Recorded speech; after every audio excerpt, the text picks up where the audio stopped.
Bismillahirrahmanirrahim. Assalamualaikum warahmatullahi wabarakatuh. Alhamdulillahirabbil alamin wa bihi nasta'in wa ala umurid dunya waddin. Wassalatu wassalamu ala asyrafil anbiya'i wal mursalin sayyidina Muhammadin wa ala alihi wa sahbihi wa man sara ala nahji ila yaumiddin. Amma ba'd. Alhamdulillah atas nikmat Allah Subhanahu wa taala yang dikaruniakan kepada kita semua. Sungguh nikmat yang Allah berikan, nikmat yang sangat banyak yang kita tidak akan mampu menghitung nikmat tersebut.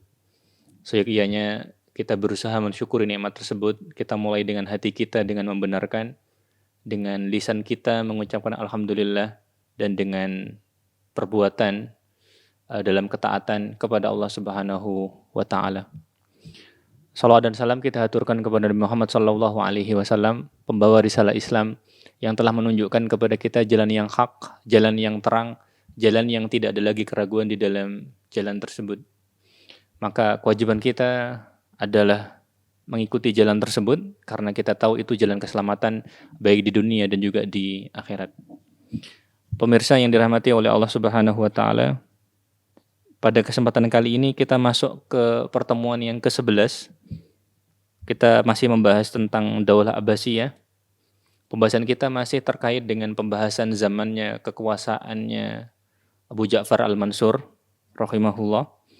Maka pada pembahasan ini kita akan membahas beberapa hal. Salah satunya terkait dengan orang-orang zindik ya. Pembahasan terkait dengan orang-orang zindik. Dan juga barangkali nanti akan kita lanjutkan beberapa pembahasan lain terkait dengan kebijakannya Abu Ja'far Al-Mansur. Baik, kita mulai. Bismillah. Qala musannif fitanuz zanadiqah. Kita mulai membahas tentang fitnahnya orang-orang zindik. Sebagaimana sudah kita sampaikan bahwa zindik orang yang menampakkan Islam tetapi menyembunyikan kekufuran. Baik itu zaman itu terutama adalah menyembunyikan Majusi atau bisa jadi juga agama-agama yang lainnya. Maka kurang lebih itu tentang zindik. Sehingga pada hakikatnya mereka adalah orang-orang kufur yang berusaha merusak Islam, di mana mereka pura-pura masuk Islam, tujuannya hanya untuk merusak Islam. Tujuannya untuk menghancurkan Islam. Ketika mereka pura-pura masuk Islam, sebatas agar mereka lebih mudah melancarkan, tujuannya ya salah satunya, lebih mudah untuk melancarkan racun-racun yang mereka tebarkan. Karena ketika jelas mereka kafir, otomatis dari awal umat Islam curiga. Tetapi ketika mereka pura-pura masuk Islam, secara zahir kelihatannya Islam, maka tidak sedikit dari orang Islam yang tertipu dengan apa yang mereka lakukan. Kita mulai tentang fitnahnya zanadiqah. Qala musannif, qama zanadiqah fi ahdil Mansur bi fitnataini. Orang-orang zindik pada masa Mansur, mereka kemudian melancarkan dua fitnah. Ada dua masalah pada masa Mansur yang berasal dari orang-orang zindik tersebut. Ulahuma fitnatu Sunbad sanah mi'ah sab'a wa thalathin. Masalah yang pertama adalah fitnahnya Sunbad, di mana fitnah ini muncul tahun 137 Hijriah. Setahu kita cara baca yang benar Sunbad ya. Meskipun mungkin ada yang baca Sinbad, wallahu alam. Itu yang kemudian kita tahu. Kemudian wathaniyah fitnatu Rawandiyah. Kemudian yang kedua ada fitnah yaitu fitnah Rawandiyah. Fitnah Rawandiyah ini pada 141 Hijriah, pada tahun 141 Hijriah. Kemudian amma fitnatu Sunbad. Yang pertama kita bahas ringkas tentang fitnahnya Sunbad, tentang permasalahan Sunbad. Faqad qama biha Sunbad fi Naisabur. Maka masalah yang ditimbulkan oleh Sunbad itu fi Naisabur. Di daerah Naisabur. Naisabur sekarang masuk wilayah Iran ya. Pada masanya nanti kita tahu bahwa Naisabur menjadi tempat lahirnya Imam Muslim ya, penulis Sahih Muslim. Pada masa itu di daerah sekitar sana muncul orang namanya Sunbad ya, dan dia seorang zindik ya. Wa ma haulaha ghadaban limaktali Abi Muslim Al-Khurasani. Di mana kemudian Sunbad ini menimbulkan masalah karena mereka marah dengan terbunuhnya Abu Muslim Al-Khurasani. Barangkali sudah pernah kita sampaikan bahwa Abu Muslim Al-Khurasani insya Allah tidak benar kalau dia dianggap sebagai seorang yang zindik. Karena pendapat kita, sebagaimana yang dinukilkan oleh Mahmud Syakir dalam Tarikh Islami, ketika Mahmud Syakir menulis perkataannya Abdullah bin Mubarak yang mengisyaratkan bahwa Abu Muslim ini bukan seorang yang zindik, tidak terkait dengan kezindikan. Tetapi kalau dia kemudian membunuh banyak orang, itu betul.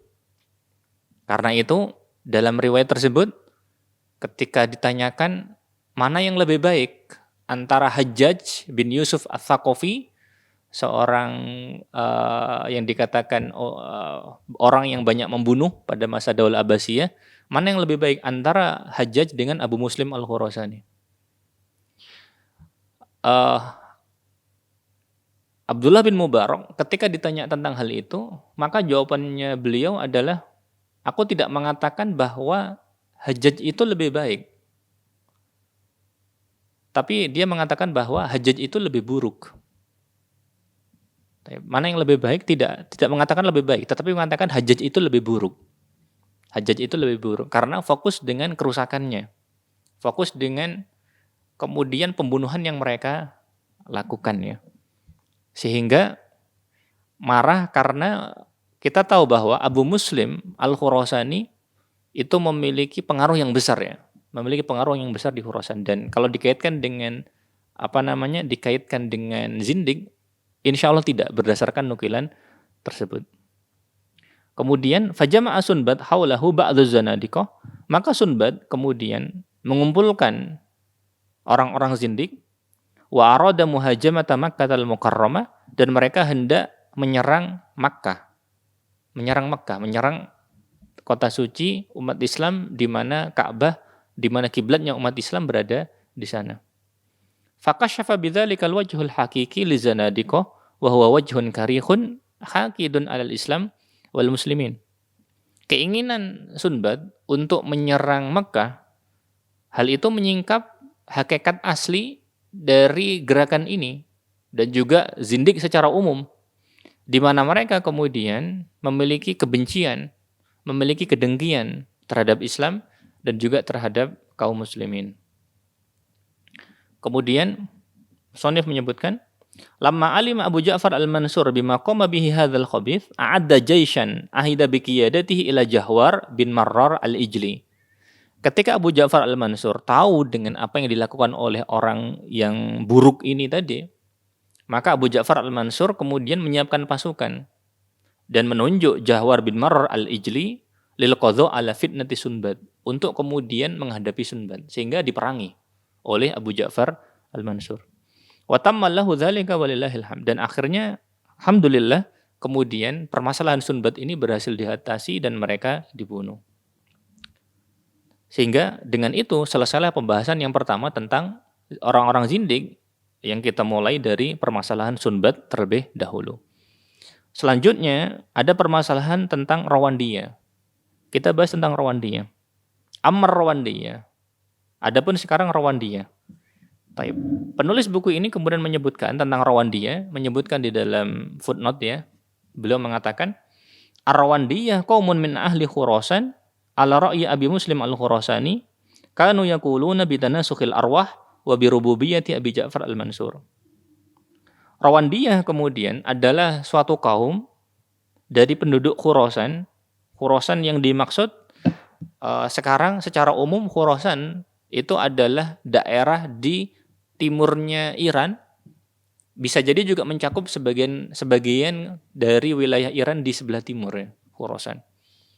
Khurasan zaman dulu itu mencakup Iran bagian timur sekali, dan juga nanti wilayah timurnya lagi yang mencakup wilayah sekarang seperti negara Turkmenistan dan juga kemudian sebagian wilayah Afghanistan bagian barat ya. Nah, kurang lebih itu Khurasan. Ala ra'yi Abi Muslim Al-Khurasani, kita maksudkan insya Allah yang dimaksud adalah mereka itu mendukung Abu Muslim Al-Khurasani. Bukan sekali lagi Abu Muslim Al-Khurasani orang zindik, insya Allah bukan. Karena kita belum punya bukti untuk mengatakan seperti itu. Tetapi mereka mendukung Abu Muslim Al-Khurasani. Mereka mendukung Abu Muslim Al-Khurasani, mereka tunduk kepada Abu Muslim Al-Khurasani ya. Karena kekuasaannya Abu Muslim di Khurasan sangat besar. Bukan kaitan dengan kezindikannya, kaitannya dengan keyakinannya, tapi karena kemudian pengaruhnya yang besar di Khurasan.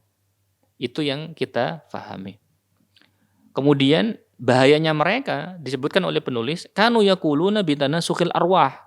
Mereka itu meyakini bahwa arwah itu bisa bereinkarnasi. Yang diyakini oleh Rawandiyah. Reinkarnasi itu seperti yang difahami misalkan sebagian orang di Cina. Mereka ketika meyakini bahwa ruh itu bereinkarnasi, itu mereka meyakini bahwa manusia hidup di dunia itu tidak hanya sekali saja sebagaimana keyakinan orang Islam. Mereka yang meyakini adanya reinkarnasi berarti meyakini bahwa manusia hidup di dunia nanti lebih dari sekali. Jadi keyakinan mereka, kalau kehidupan mereka di dunia untuk pertama kali itu kemudian kehidupannya baik, mereka nanti akan dibangkitkan lagi pada kehidupan yang kedua di dunia. Allah alam apakah bisa lebih? Intinya kemudian bangkit lagi dari kehidupan yang pertama. Kalau kemudian nanti baik pada kehidupan yang pertama di dunia, maka mereka meyakini kehidupan yang kedua di dunia, mereka akan jadi manusia lagi. Kalau kemudian kehidupan mereka di dunia itu kehidupannya buruk, jelek, dan lain sebagainya, maka mereka meyakini bahwa untuk kedua kalinya, mereka kemudian bisa jadi bukan jadi manusia. Bisa jadi bukan jadi manusia, mungkin hewan atau yang lainnya gitu. Bisa jadi yang lainnya, bukan hanya hewan, mungkin makhluk-makhluk yang lain ya selain dari manusia. Itu yang kita pahami tentang tanasuh. Dan beberapa hal itu kemudian seperti keyakinan akan adanya vampir segala macam. Itu sedikit banyak ada beberapa kemiripan ya. Ada beberapa kemiripan. Begitu juga keyakinan dengan siluman-siluman itu juga mirip dengan hal-hal seperti ini. Mirip dengan hal-hal yang seperti ini. Baik.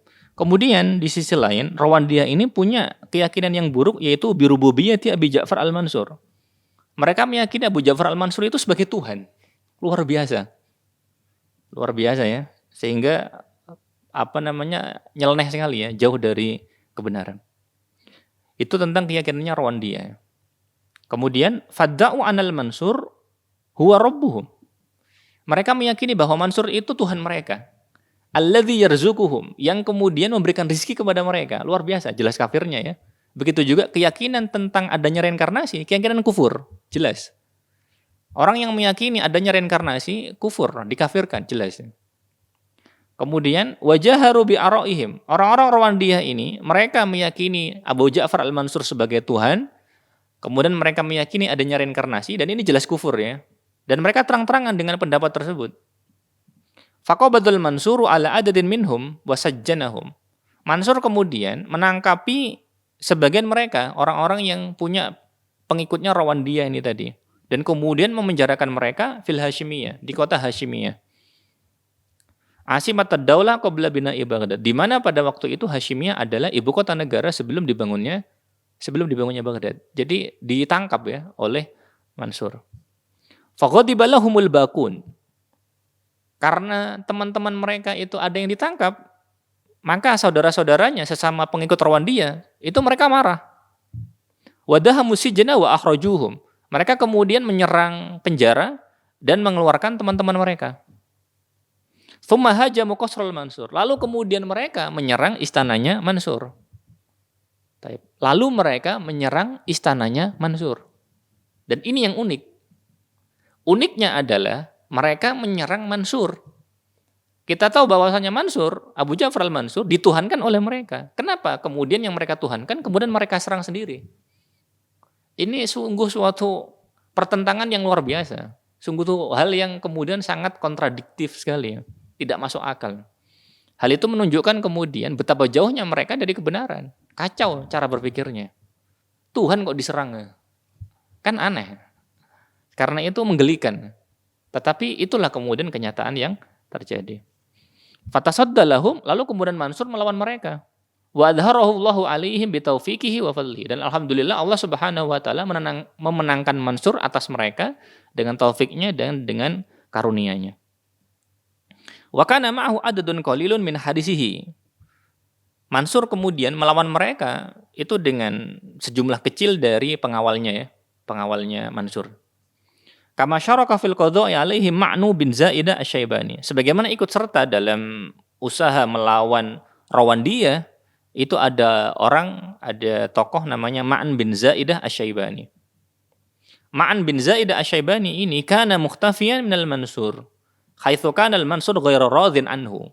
Di mana Ma'an bin Zaidah ini sebelumnya itu tidak pernah kelihatan di depan umum, bersembunyi. Di mana Mansur kemudian tidak rela kepada dia. Kenapa tidak rela? Karena Ma'an belum membaiat Abu Ja'far al-Mansur.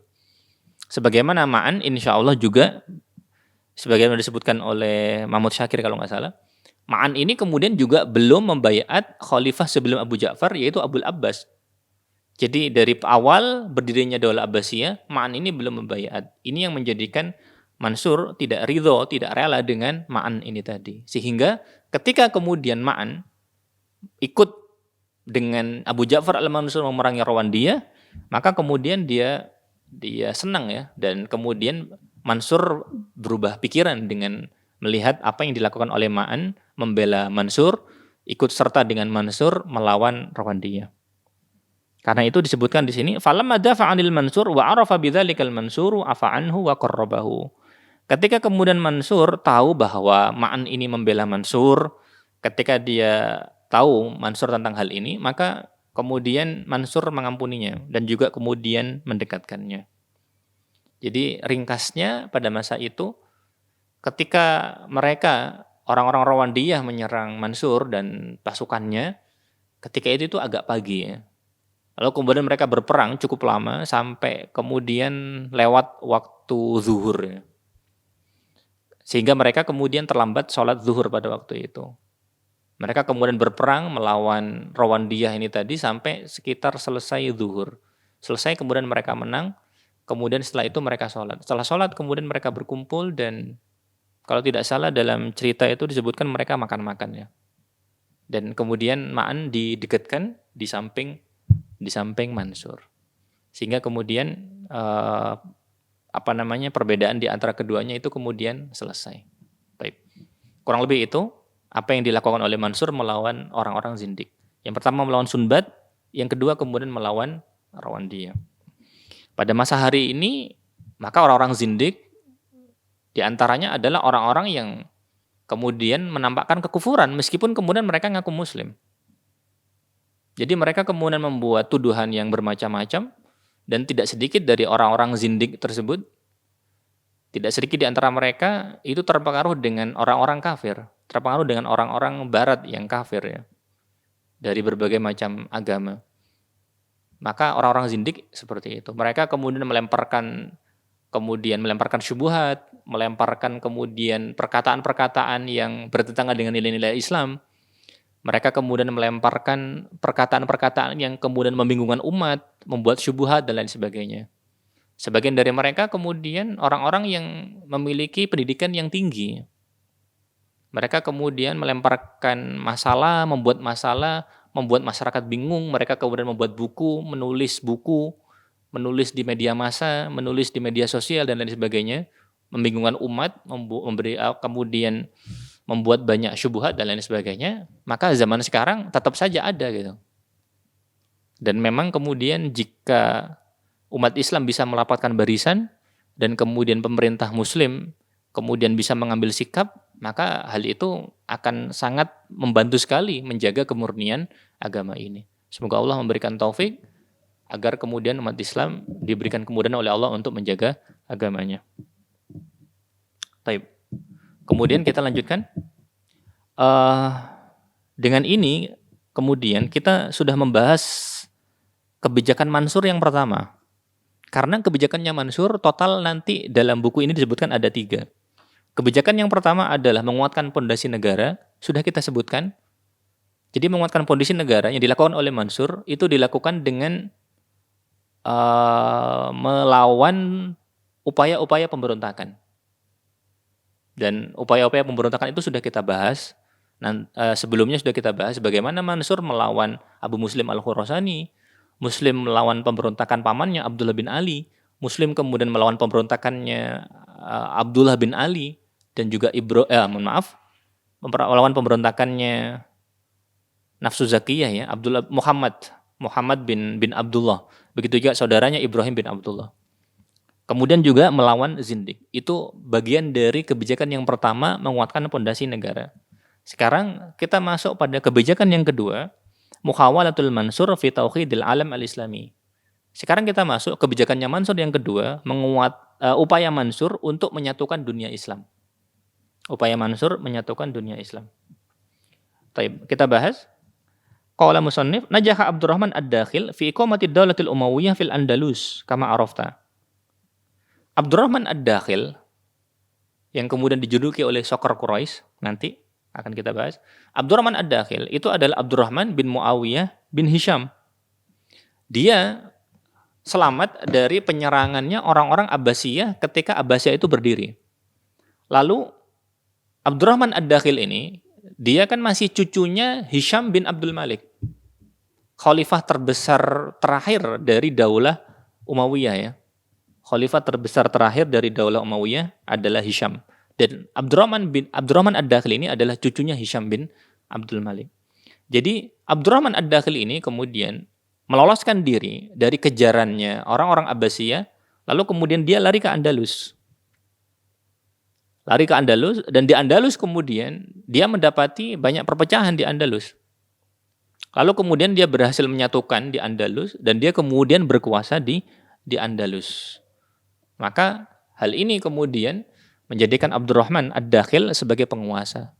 Barangkali sebab penamaan kenapa dia diberi nama ad-Dakhil maknanya adalah orang yang masuk dari kata dakhala. Barangkali yang dikatakan karena Abdurrahman ini sebelumnya bukan dari Andalus, tetapi kemudian datang, lalu kemudian berkuasa. Mungkin itu sebab kenapa kemudian disebut dengan Abdurrahman ad-Dakhil. Kita lanjutkan. Falamma istaqarratid daulatul Abbasiyah, hawalal Mansuru isti'adatal Andalus wa i'adata tauhidid daulatil Islamiyah. Ketika Daulah Abbasiyah itu sudah stabil, sudah kuat pada masanya Abu Ja'far ya. Kalau pada masanya Abul Abbas di awal, itu kan fase-fase awal otomatis sangat berat ya. Fase-fase zaman Abu Ja'far al-Mansur, maka kemudian relatif lebih stabil ya. Negara kemudian sudah mulai kuat ya. Maka ketika kemudian negara sudah stabil, sudah semakin kuat, maka Mansur berupaya untuk menguasai kembali Andalus. Sebagaimana sudah kita sampaikan bahwa kalau dalam sejarah Islam disebut Andalus, maka yang dimaksud itu adalah wilayah yang kini bagian dari wilayahnya Spanyol dan juga Portugal. Maka itu disebut Andalus.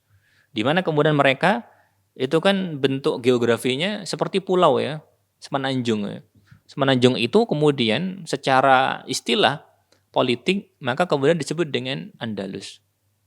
Secara istilah geografi maka pulau tersebut, semenanjung tersebut itu sering disebut dengan nama Semenanjung Iberia. Jadi semenanjung, bukan pulau. Kalau pulau kan kemudian terpisah sama sekali dari laut. Kalau itu kan kemudian semenanjung karena masih menyambung dengan dataran besar Eropa. Sama misalkan kemudian kita lihat Malaysia misalkan ya, dan juga kemudian sebagian wilayah mana? Sebagian wilayah Thailand. Maka yang kemudian seperti pulau tapi tidak terputus itu kan disebut dengan nama Semenanjung Malaya. Semenanjung ya. Jadi tidak terputus sama sekali dari dataran besarnya, tetapi kemudian ya membentuk membentuk kemudian mirip pulau, tetapi tidak sampai terpotong, sehingga kemudian disebut semenanjung. Dan yang ada di Andalus itu, nama geografinya adalah Semenanjung Ibria. Ibria ya, itu istilahnya. Tapi secara politik kemudian disebut dengan nama Andalus. Itu istilah Andalus dulu. Adapun hari ini, maka region Andalus itu sempit. Hari ini, kalau disebut kemudian istilah Andalus secara wilayah administratif di Spanyol, maka wilayahnya tidak begitu luas. Biasanya yang disebut hanya daerah sekitar kota Sevilla sekarang dan sekitarnya ya. Andalusia, itu istilahnya kemudian Andalusia hari ini ya. Kalau dulu lebih luas lagi. Kalau sekarang istilahnya itu menyempit ya. Baik, sehingga kadang-kadang dalam sejarah istilah yang dulu dipakai dulu dengan yang sekarang bisa jadi berbeda.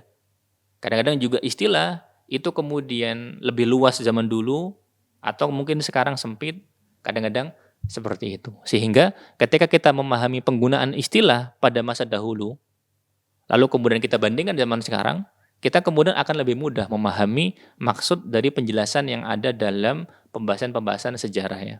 Kurang lebih seperti itu tentang Andalus. Sehingga Mansur menyerang Andalus tujuannya adalah untuk mengembalikan Andalus dan juga kemudian tujuannya untuk menyatukan negara Islam. Agar kemudian Islam itu berada dalam satu payung, berada dalam satu kekhilafahan. Berada dalam satu kekhilafahan. Pada masa Rasulullah satu payung. Begitu juga kemudian baru nanti kemudian ada perselisihan, misalkan zamannya Ali ada perselisihan dengan Muawiyah. Jadi ada sedikit perselisihan sehingga kemudian belum bisa bersatu. Ketika kemudian terjadi amul jamaah dengan Hasan menyerahkan kekhilafahan, kemudian negara menjadi satu lagi. Negara menjadi satu lagi. Nanti kemudian terjadi perselisihan, misalkan zamannya Abdullah bin Zubair, itu ada perselisihan sehingga tidak bersatu. Setelah selesai, maka kemudian bisa bersatu lagi. Setelah selesai kemudian Abdullah bin Zubair itu terbunuh, maka kemudian bersatu lagi. Nah, ketika kemudian berdiri nanti berdiri Andalus, itu juga kemudian tanda perpecahan ya. Kita mengharapkannya kan persatuannya. Sehingga Mansur itu ingin untuk menyatukan negara Islam. Kita bahas. Kemudian wa arsala li hadzal ghard al-Ala bin Mughith al-Yakhshabi. Untuk tujuan ini Mansur kemudian mengirimkan Ala bin Mughith al-Yakhshabi. Fatamakkana min dukhulil Andalus, maka dia mampu untuk masuk ke Andalus.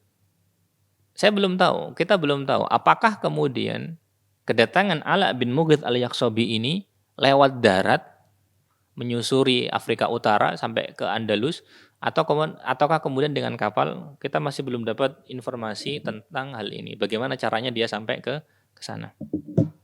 Kemudian wajarat bainahu wa bainal Umayyin ma'arik. Lalu terjadi perang. Terjadi kemudian perang. Hazima fiha wa qutila huwa. Jadi kemudian terjadi perang antara Ala bin Mughith al-Yakhshabi ini dengan dengan kekuatannya Umayyun yang berkuasa di Andalus pada waktu itu. Di mana kemudian hasilnya Ala ini kalah. Wa huzima huwa, dan kemudian Ala ini juga terbunuh dalam perang tersebut. Wa katsirun min ansarihi, sebagaimana kemudian banyak pendukungnya Ala itu juga terbunuh dalam perang tersebut. Wa ma'afashlil Mansur fi muhawalatihi tilka, sehingga Mansur kemudian tahu bahwasanya dia gagal dalam upayanya untuk menyatukan wilayah Islam. Maka ketika kemudian dia gagal, fa innahu lam yukhfi i'jabahu bid-dakhil. Dia kemudian tidak menyembunyikan kekagumannya kepada Abdurrahman Ad-Dakhil ya, karena bisa mengalahkan pasukannya dan juga bisa berkuasa di tempat yang relatif baru. Karena Abdurrahman Ad-Dakhil baru datang dari situ, bukan dari daerah situ cukup lama, tetapi baru datang, lalu kemudian bisa dalam waktu relatif singkat bisa berkuasa di tempat tersebut. Wa huwa alladzi laqabahu bi Saqar Quraisy. Ketakjubannya Abu Ja'far Al-Mansur terhadap Abdurrahman Ad-Dakhil ini yang kemudian barangkali melatar belakangi menjadi sebab kenapa kemudian Abu Ja'far Al-Mansur menggelari Abdurrahman Ad-Dakhil ini dengan Saqar Quraisy. Saqar Quraisy. Saqar itu adalah elang.